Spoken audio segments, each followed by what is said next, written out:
Ay, inumin ko ito ngayon. So itong suka.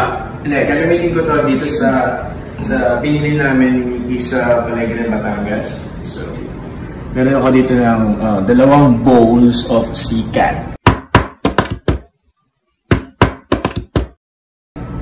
Yan! So, ibababad lang siya sa mainit na tubig. And then, since hindi kami pwede magluto dito, so binabad lang siya sa mainit na tubig. So, sausaw ko siya sa suka. Right, so, let's try. Brown rice vinegar. So, ito yung sikat. Yan. So, hilahin mo lang to. Oh! Bakit? Nakaputol. Sungkitin mo lang yung laman dito. Paano iniluto?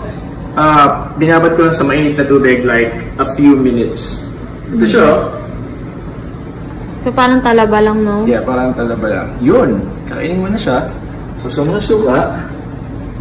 And, Anong lasa?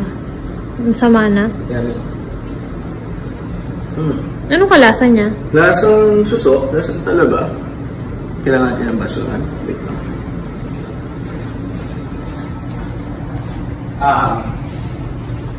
Yeah. Lasang dagat siya.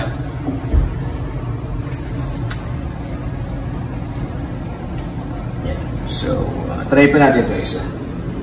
This one, ilayin mo lang. Meron kasi siyang claw. So, pinagkaiba niya sa ibang shell, meron siyang claw. Ito, oh. Ayan, oh. Ilayin mo lang to. Ay, naputo.